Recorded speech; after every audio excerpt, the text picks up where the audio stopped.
Hawa by Hashem, Yahushai, double honors to the elders and apostles of Jimus who well, Shalom to the hopeful elect. I was just watching this earlier.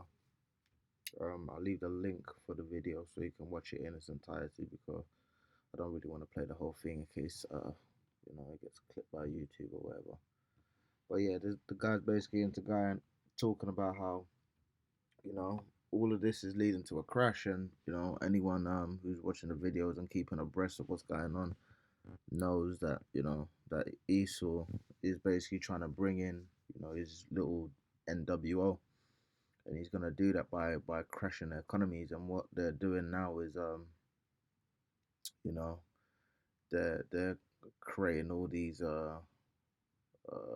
lack of food and all these planned famines, because clearly with everything that they're doing, we're burning the farms down, purposely not refueling places. Is all controlled at the end of the day through the spirit. We know it's controlled, but ultimately Yahweh Hashem Yahweh Shai is the one controlling these people. But yeah, just I'm gonna play a little bit of it and yeah, touch on some scriptures. Don't understand is that this high inflation environment is here to stay, because there's absolutely nothing the Fed is capable of doing about it.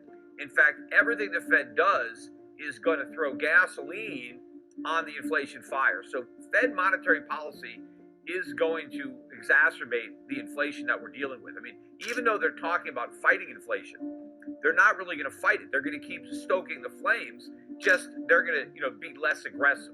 What they're talking about doing is raising interest rates, but these are still highly stimulative rates of interest.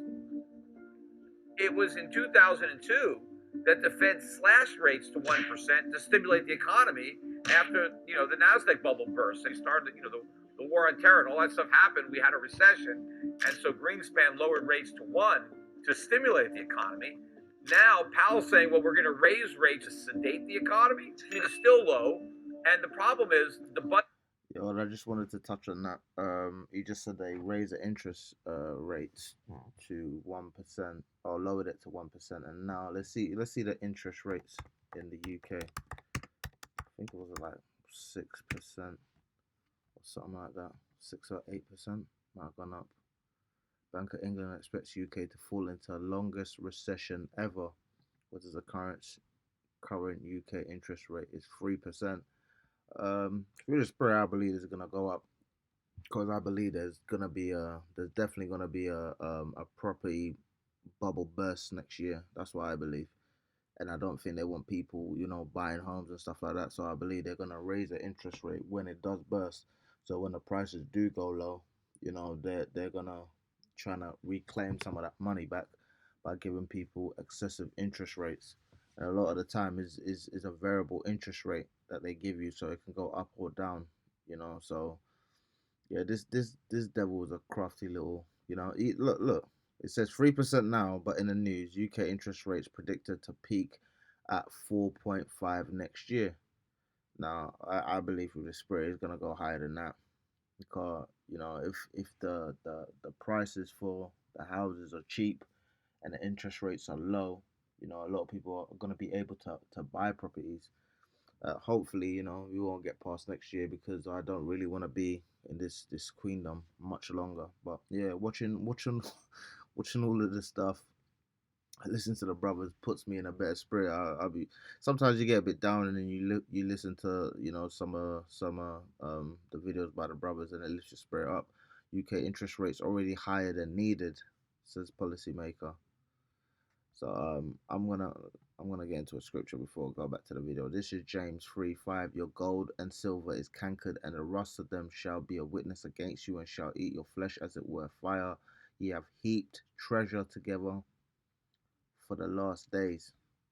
This man's system is just completely abominable. It's all built on debt, man. It's not backed by silver. They're using usury, even though they claim they're a Christian country, which we all know it's not. This queendom is completely demonic. And what they're doing is just abominable, man. It's not gonna work, man. But hopefully this all speeds up the process, so this world can just be done. deficits have exploded. We're talking about maybe $3 trillion a year now is what our annual budget deficit is. The only way to finance that is for the Fed to do more QE. So even though it's talking about shrinking the balance sheet, it's not really going to happen. The balance sheet is going to keep expanding. But not only do we have this huge budget deficit, we have record trade deficits. Last year, we had the first ever merchandise trade deficit to exceed $1 trillion in a single year. And in the month of December, we hit a new record high. We had over a $100 billion deficit in December, and these deficits are going to skyrocket. Look at the price of oil, now $92, $93 a barrel, heading well above $100 a barrel this year. We're at net importing a lot of oil. That further runs up the trade deficit. So there's no way to finance this. The Fed is going to be forced to print even more money. So while it's pretending it's going to take the punch bowl away, it's going to continue to spike it, but it's not going to be enough to sustain the asset bubble. So the change in monetary policy is a significant enough shift to prick the bubble in tech stocks and momentum stocks, but it's not big enough to slow down inflation. And this inflation, it's not gonna slow down. It's gonna be like Zimbabwe, where you needed like a million. My man brought like a suitcase of cash to buy bread. It's gonna get real peak, and I can already see, prices going up slowly and slowly. Slowly and slowly. They add 5p here, they add 10p there, and it all adds up. Even the job site they're talking about, they're gonna increase the wages, but it's like you're increasing the wages by say four, five, 4, 5% or whatever the case may be. And it's like inflation is like 10%, so you're basically paying me less or the same. You know what I mean? Which is, and if you're paying me the same and everything's more expensive, it works out less anyway. This is Haggai 1:6. Ye have sown much and bring in little. Ye eat, but ye are not enough. Ye drink, but ye are not filled with drink. Ye clothe you, but there is none warm. And he that earneth wages to put it into a bag with holes. Now, if if you're saving all your money, you know, and you have all this inflation is gonna eat your money, because if you save £1,000 and a piece in 2000 in 20 per se, and bread is a pound, and then next year you save up another 1,000, so now you have 2,000, and bread is £3.50. You just lost a whole bunch of money. This is why they say leaving your money in the bank is the worst investment. But then when you look at the stocks, they're completely crashing. The brother from Non-Stop of the Block was talking about how there was a crypto crash yesterday, and I looked online and I saw, they're talking about Bitcoin going back to 3 grand. And a lot of these people are gonna think, oh, I'm gonna buy Bitcoin and come up with that, but it's already been done. Esau's not gonna let them happen. He's not gonna let that happen, man. He's definitely not gonna let that happen. So I believe once it crashes, he's not gonna go back, because he's not gonna put. And even if people do buy it, who can afford to put 3 grand in Bitcoin right now? None of these people have any money. So yeah, it's like a catch-22, man. This is 7. Thus saith the Lord of hosts, consider your ways, go up to the mountain and bring wood and build a house, and I will take pleasure in it, and I will be glorified, saith the Lord. Ye looked for much, and lo, it came to little, and when you brought it home, it did blow upon it. I did blow upon it. Why, saith the Lord of hosts? Because of mine house that is waste, and ye run every man into his own house. So you're gonna build this house, and the Lord's just gonna completely destroy it, man. There's no point. This place is done. I've got some investments, and I don't even really care about it. I just wouldn't. It's not even worth taking it out. It's probably about 4 grand now. What are you gonna do with 4 grand? Can't go nowhere. Can't do nothing with that. Let's see. I won't be able to. We're going to have stagflation. We're going to have a weakening economy, rising inflation, and that is a very different investment landscape than the one investors have been used to over the past 10, 20 years. The manufacturers are going to have to pass on those higher costs to their customers because they have to operate at a profit. So at a minimum, they have to pass on the costs, but what they end up doing is actually passing on more than the cost, because you have to find a new equilibrium. because every time the company raises prices, it does lose some buyers on the margin because we're all sensitive to price. I mean, if we weren't sensitive, the companies would just jack the prices even higher. The reason that there's a lid on prices is because See, even the fact that he said this just shows you that Esau is just a greedy bastard. You know what I mean? It's like you're giving people a price. You're making How do these companies earn billions and millions pounds in profit? I mean, look at something like Apple. I mean, I have a MacBook Pro. It cost me like 2 grand. You know, and I'm telling you right now, it did not cost these people more than £200 to make it. So they have crazy markups on on their products. And I was watching one thing by what's his name? That rapper, Luke Fiasco. Yeah, yeah, that's it. And he was talking about how Rolex are just trash. You know, they break down and you have to take them to a Rolex specialist in house for them to make it, and they just charge on you. So what they do is a lot of these rich people, when they buy things like Ferraris, they make money off selling it to you, and they make money off the back of it by it constantly breaking down, and you need in maintenance. And I remember that Andrew Tate guy was talking about, if you want something reliable, buy a Honda. If you like fast cars or whatever, it's like a woman, you have to constantly keep up with it. And what he doesn't even realize is the reason why they do that is because these guys, they know they have money, and they just, they make them perpetual product slaves, because if they really wanted to, they could build completely reliable cars, use the best metals, probably use carbon fiber all throughout it, use gold plating, conduct circuits, or whatever the case may be. Make sure the battery is built out of something solid that lasts, because all these cars in like the 1920s and 1930s, they were built to last. These new cars, they're absolutely trash, and this is what Esau does. um I think it was the Big Brother. He was talking about how it's planned obsolescence. This is what Esau does. Let's see. Yeah, there it is. A policy of producing consumer goods that rapidly become obsolete and so require replacing, achieved by frequent changes in design, termination of the supply of spare parts, and the use of non-durable material. So his whole kingdom is just trash, just absolute trash. It's all about money, worthless money.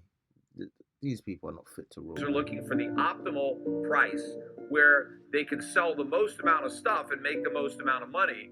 And so as you raise prices, you start losing some of your customers. So there's a sweet spot where you can have the maximum amount of profit. Well, that all changes when your costs go up. So when their costs go up, they have to find a new equilibrium where they can maximize their profits.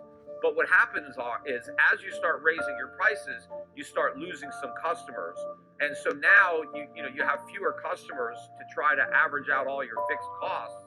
So the new equilibrium price, where you can maximize your profits, ends up being even higher than just the increase of costs, because you have to make up for the loss of customers. So now you lost customers, so you're making a fewer customers that you have pay even more than they need to, so that you keep making the same profit margins. Demon, complete demon.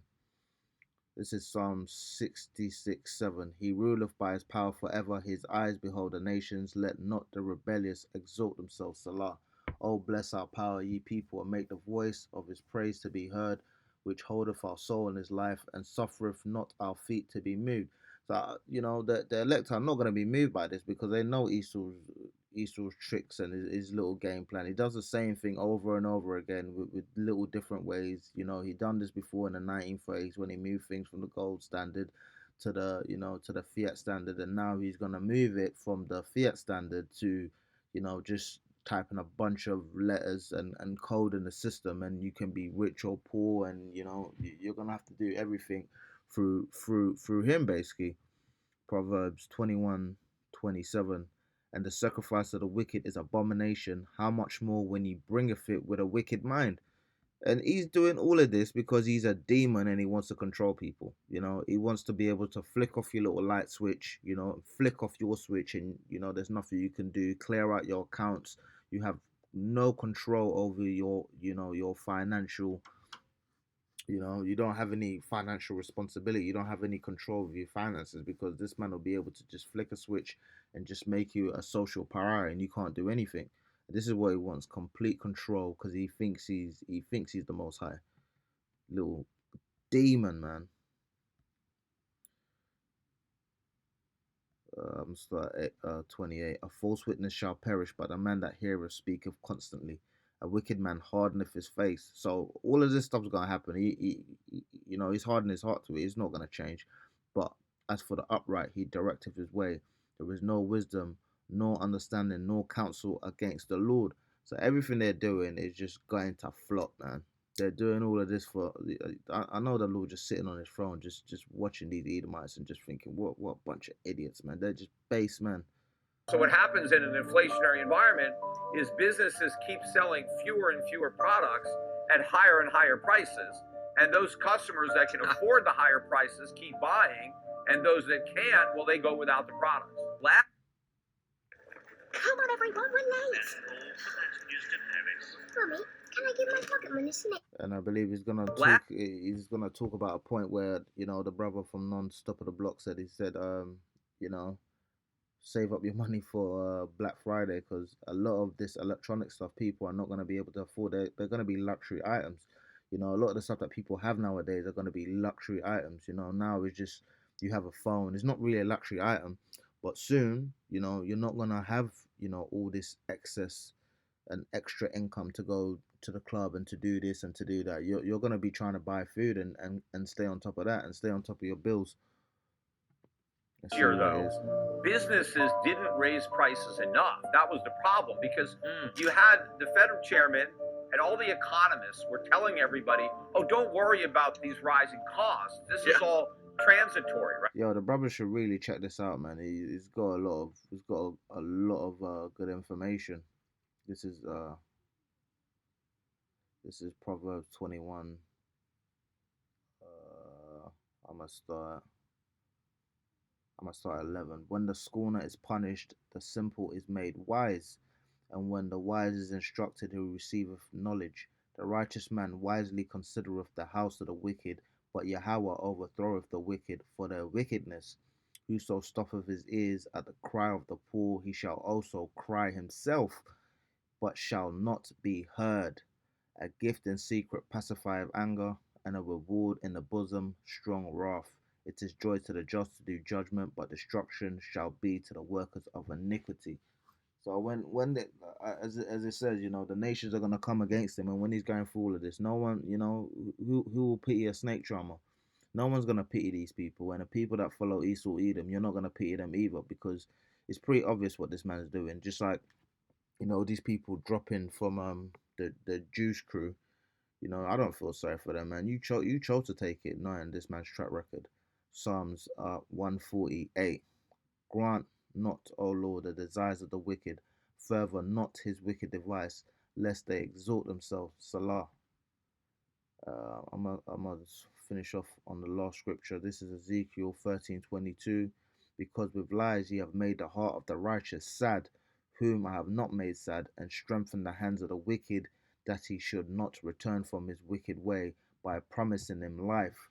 So this man really made everybody think that you're going down this way and you investing in crypto, and the guy goes into how the best investments right now are things like food, because people need food,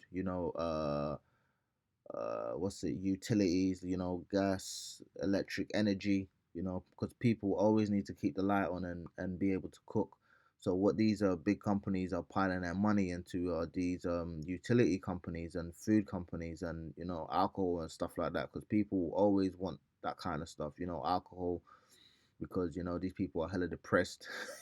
Food because they need to eat, and then you have these utilities because they need to keep a roof over their head, as it says, a house cover of shame. But yeah, this man is just completely reprobate. I'm gonna leave uh, I'm gonna leave the link for this. I suggest the brothers, and if any sisters are watching, I suggest you listen to this, because it's got a lot of good information in it, and you can see it playing out. So when certain things happen, you can kind of parallel it with this and the scriptures. All praises to the Most High, Yahweh by Hashem Yahweh Shai, double honors to the elders and apostles of Jemus, who well shalom to the oath elect.